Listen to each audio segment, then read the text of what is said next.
ஓம் நம சிவாய. வந்துட்டு இந்த இடைக்காடேசத்துடைய பாடல்கள் தான் பார்த்துட்ருக்கோம். அதில் பார்த்திங்கன்னா, சிரமதில் கமலச்சேவை தெரிந்து எங்கள் கோணே வாய் சித்திக்கும் தந்திரம் சித்த தரி எங்கள் கோணே. பாருங்கள், சிரமதில் கமலச்சேவை அப்படின்னா நமக்கு தெரியும் இல்லையா, நம்முடைய 1000 மீட்டர் தாமரை வந்துட்டு நம்முடைய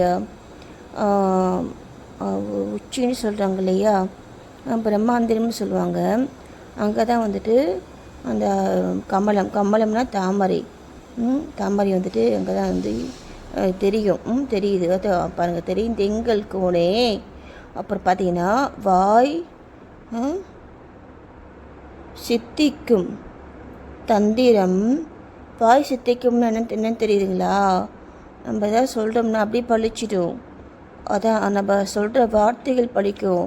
அதான் பாருங்கள், வாய் சித்திக்கும். ஓகேங்களா? தந்திரம் சித்த தரி எங்கள் கோணே. அந்த தந்திரத்தை சித்தி ஆகுதுன்னு சொல்கிறாங்க இல்லையா, அந்த மாதிரி சித்தி ஆகினதை நாங்கள் வந்து தெரிஞ்சுக்கலாம், நம்ம தெரிஞ்சிக்க முடியும். சரிங்களா? இப்போ புரியுதுங்களா உங்களுக்கு? வாயு சித்திக்கும் தந்திரம் சித்த தரி எங்கள் கோணே. ஓகேங்களா? அடுத்து பாருங்க, வண்ணாடி வைத்துவை மெய் அறிவில் காணும் கோணே என்றும் மெய்யே மெய்யில் கொண்டு மெய் அறிவில் சொல்லும் கோணே. பாருங்க, வண்ணாடி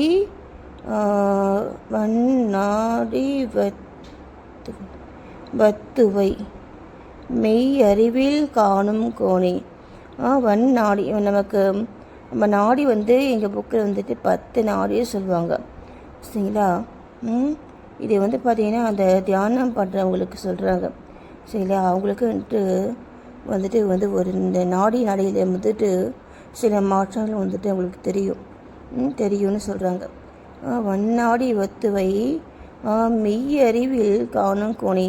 அந்த நாடி பார்த்தா அந்த தியானம் பண்ணி அந்த கடவுளை போய் சேராங்க இல்லையா, அந்த சமாதி நிலைக்கு போகிறதுக்கு முன்னாடி அந்த நாடியை நீங்கள் பார்த்தீங்கன்னா நமக்கு அது நம்ம உடம்பில் இருக்கக்கூடிய நம்ம உடம்பு தெரியும், நம்ம உடம்புக்கு தெரியும்னு சொல்கிறாங்க. சரியா? மற்றவங்க வந்து பார்த்து தெரிஞ்சுக்குவாங்கன்னு அவங்க சொல்லலை. சரியா? நம்ம உடம்பு அறிவினால் நம்ம அதை வந்து தெரிஞ்சுக்கலாம்னு சொல்கிறாங்க. என்றும் மெய்யே மெய்யில் கொண்டு மெய் அறிவில் செல்லும் கோணே. என்றும் மெய்யே மெய்யில் இருப்பாங்க. 2 மெய்யினா நம்ம உண்மை, அந்த உண்மையே நம்முடைய உடம்பில் நம்ம உண்டு. நம்முடைய உடம்புலனா நம்முடைய மனதில் உண்டு. மெய் அறிவில், அந்த மெய் அறிவு எது, அந்த உண்மையான அறிவு எது, அந்த கடவுளுடைய வரி இல்லையா, கடவுளுடைய வந்து ஒரு அறிவு தான். நம்ம அதை உண்மையான நம்ம உடம்பில் இருக்கக்கூடிய அந்த உண்மையான வந்துட்டு வந்து ஒரு அறிவை நம்ம பார்க்கும் பொழுது பார்த்திங்கன்னா, அது அந்த கடவுளுடைய அறிவோடு போய் அதை போயிட்டு சேர்ந்துருன்னு சொல்கிறாங்க. சரியா? புரியுதுங்களா? செல்லும் கோணி அது அவங்களோட போயிடும். ஏன்னா அவங்க தானே அந்த ஆரம்பத்திலேயே சொல்லிட்டு இருக்கல, இதில் வந்து கடவுளுக்கு பிடிச்சது, கடவுளுடைய யூஸ் பண்ணுறது, கடவுளுக்கு வந்துட்டு சொல்கிறது, கடவுள் வந்துட்டு பேசுகிறது எல்லாமே நான் சொல்கிறேன்ல. அப்போ அதே மாதிரி நம்மளும் வந்துட்டு அந்த மெய் அறிவியலையே நம்மளும் வந்து போயிடலாம், அந்த கடவுள்கிட்டையே நம்ம போயிடலாம். சரிங்களா? அதை தான் அவங்க சொல்கிறாங்க. அப்போ பாருங்க, கண்ணாடி உள்ளே கண்டு பார்த்து கொள்ளும் கோணே. கண்ணாடினா என்னது? கண்ணாடி நம்ம மன கண்ணாடி, சரியா? நம்ம மன கண்ணாடி உள்ளே கண்டு பார்த்து கொள்ளும் கோணே. நம்முடைய மனதை நம்முடைய உள்நோக்கி நம்ம எண்ணங்களை நம்ம செலுத்தணும்னா நமக்கு தெரியும். நம்முடைய மனதை சொல்லும், நம்முடைய அறிவு சொல்லும் இது நல்லது, இது எந்த எண்ணம் கெட்ட எண்ணம், எந்த எண்ணம் வந்துட்டு ஒரு நல்ல எண்ணம், இது எல்லாமே நம்ம அதை தான் செய்யணும் நம்ம, சரிங்களா? அதான் பாருங்கள், கண்ணாடி கொண்டு கண்ணாடி உள்ளே கண்டு பார்த்து கொள்ளும் கோனே ஞான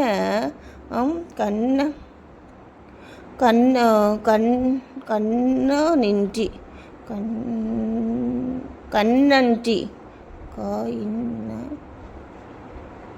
ஆமாம், கண்ணன்றி, சரியா? கண்ணன்றி. இப்போ பார்த்தீங்கன்னா இந்த ஞான கண்ணன்றி கண்ணாடி காண ஒண்ணாதெங்கள் கோணை.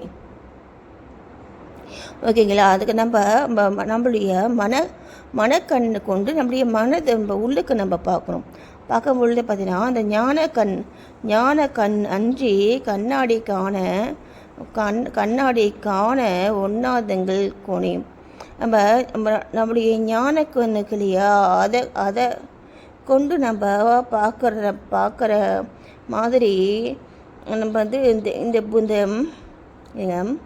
ஞான கண்ணன்றி கண்ணாடி காண அந்த ஞானக்கண் மாதிரி வேறு வந்துட்டு ஒரு கண்ணாடி நம்ம வந்து வேறு எதுவுமே இல்லை, அதுதான் உண்மையான கண்ணாடின்னு சொல்கிறாங்க. ஓகேங்களா? கண்ணாடியில் நான் அந்த காலத்தில் வந்துட்டு இருந்துச்சா என்ன? பாருங்கள், அவர் சொல்கிறத பாருங்கள். கண்ணாடியில் வந்துட்டு எப்போ வந்துச்சு அதெல்லாம் நமக்கு அதெல்லாம் தெரியலல்ல. ஓகே, இப்போ பாருங்கள், கண்ணாடி உள்ளே கண்டு பார்த்து கொள்ளும் கோணே ஞான கண்ணன்றி கண்ணாடி காண ஒண்ணாதெங்கள் கோணே. அந்த ஞான கண் மாதிரியான வந்து ஒரு கண்ணாடியை நீ பார்க்கவே, நீ வந்துட்டு தெரிஞ்சிக்கவே முடியாது, நீ பார்க்க முடியாதுன்னு சொல்கிறாரு. ஏன்னா அந்த ஞான கண் உங்களுக்கு வந்துட்டு அந்த தோடை வந்து உங்களுக்கு வந்துட்டு ஓப்பன் ஆகிடுதுன்னா அது ஒன்றும் இல்லை, அது வந்து ஓப்பன் ஆகிட்டு அன்றைக்கி வந்துட்டு அது முடிக்கும், சரிங்களா? நம்ம கண்ணு மாதிரி தான் இருக்கும். என்ன அது வந்துட்டு எனக்கு வந்து பார்த்திங்கன்னா வந்துட்டு ரெண்டு முறை வந்துட்டு காமிச்சிருக்கு, மூணு முறை வந்துட்டு எனக்கு வந்து காமிச்சிருக்கு. நான் வந்து ஒழுங்காக வந்து ஒரு சென்சிட்டிவாலாம் உட்காந்து நான் வந்துட்டு எதுவுமே செய்கிறதில்ல, இது எனக்கான வேலைகளை, சரிங்களா? அந்த மாதிரி வந்து ஒரு டைப் நான். என்ன அந்த மாதிரி இப்போ என்ன மாதிரியான ஆளுங்களுக்கு வந்து பார்த்தீங்கன்னா, இப்போ நீங்கள் ஜென்ஸாக நீங்கள் இருக்கீங்கன்னா நீங்களே ஃப்ரீ தானே, நீங்கள் இஷ்டப்படி நீங்கள் வந்து உங்கள் இஷ்டத்துக்கு நீங்கள் நடந்துக்கலாம்ல, இல்லை? அதனால தான் சொல்கிறேன், நீங்கள் வந்துட்டு உங்களுக்குலாம் வந்து பார்த்தீங்கன்னா இப்போ அது வந்து அந்த ஞானக்கண் வந்துட்டு திறந்து உங்களுக்கு காமிச்சிச்சு அப்படின்னா, அதுக்கப்புறம் உங்களுக்கு எங்கே இந்த உலகத்தில் நடக்கிறதே உங்களுக்கு தெரியும். அது மாதிரி வந்து ஒரு கண்ணாடி வந்துட்டு இது எங்கேயுமே இல்லை. இந்த உலகத்தில் நடக்கிறதே உங்களுக்கு தெரியும், சரிங்களா? இன்றைக்கி காலையை கூட நான் வந்துட்டு ஒரு வீடியோ ஒன்று போட்டிருக்கேன் பாருங்க.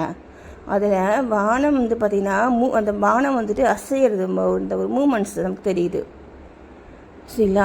இது என்னெல்லாம் பார்த்தீங்கன்னா நம்ம தியானம் பண்ணுறதுனால நமக்கு அந்த ஒரு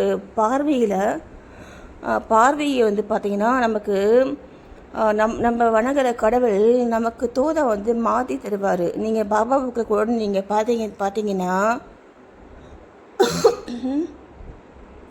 பாபாவுடைய டிவோட்டி வந்துட்டு ஒருத்தருக்கு வந்து பார்த்திங்கன்னா பாபாவின் அருளால் அவருக்கு வந்து ஒரு தனித்தன்மை வாய்ந்த சிறப்பான பார்வையை பெற்றார்.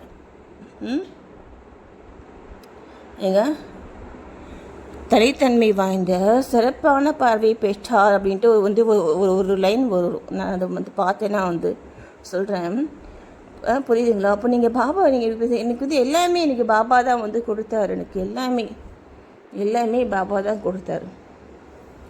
சரிங்களா? அப்போ பாபா வந்துட்டு இந்த மாதிரி வந்து வணங்குறவங்களுக்கு எல்லாமே வந்துட்டு ஈஸியாக வந்து கிடைக்கிது போல் இல்லை? அதான். ஓகே, நன்றி.